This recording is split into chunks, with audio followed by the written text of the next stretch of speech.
গরমের খুব সুন্দর একটা ফুল পর্তুলিকা বা টাইম ফুল। এই গাছটাকে তুমি যেভাবে সাজাবে তেমনই কিন্তু দেখতে সুন্দর লাগে। আমার কাছে একটা ফালতু টায়ার পড়েছিল, তাই ভাবলাম পর্তুলিকাটাকে এভাবে সাজিয়ে দিই, তাহলে যখন গাছটা পুরো ভরে যাবে, টায়ারটা যখন ফুলে বা গাছে যখন ভরে যাবে তখন দেখতে কিন্তু অন্যরকমের একটা লুক লাগবে। এর সাথেও আমি আরেকটাও করেছি বোতলের চা। এটা খুব ট্রেন্ডিংয়ে চলেছে, ভালো মতন চলেছে, প্রত্যেক বছর কিন্তু অনেকেই এই জিনিসটা করে। এটা আমিও একবার ট্রাই করে দেখলাম। ছিদ্র করে নিয়ে প্রতিটা ছিদ্রে একটা করে কাটিং লাগিয়ে দিতে হবে।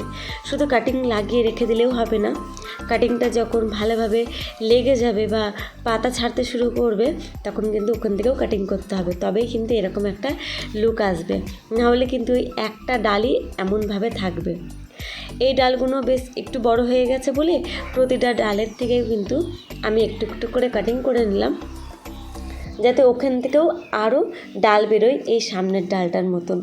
যত ডাল বেরোবে তত কিন্তু ফুলের সংখ্যাও বাড়বে আর দেখতেও কিন্তু খুব সুন্দর লাগবে। এইভাবে কিন্তু কাটিং করে দেবো পুরোপুরি, যতক্ষণ না গাছটা মানে বোতলটা ঢাকা না পড়ছে। বোতলটা কিন্তু পুরো ঢেকে যাবে এই ছোট ছোট ডালে। তোমরাও কিন্তু ট্রাই করতে পারো, আর কারা কারা অলরেডি করে ফেলেছো এই জিনিসটা ট্রাই, আমাকে কিন্তু অবশ্যই বলো। এই টায়ারটাকে একটু সামান্য রং করে নিলাম যাতে দেখতে একটু ভালো লাগে।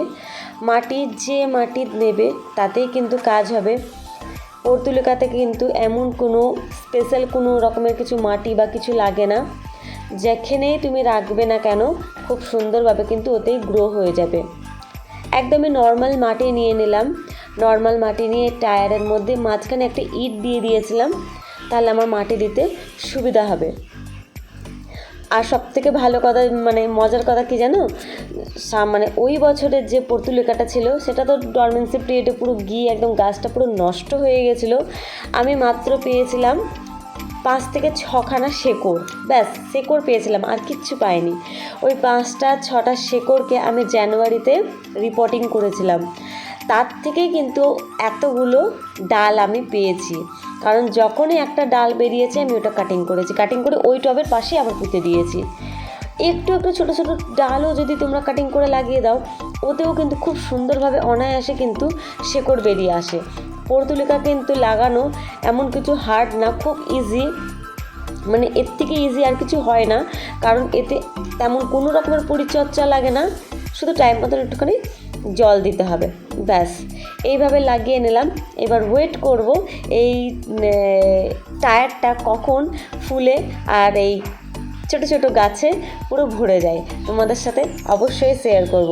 আর এটা কেমন লাগলো আমাকেও কিন্তু জানিয়ে যেও।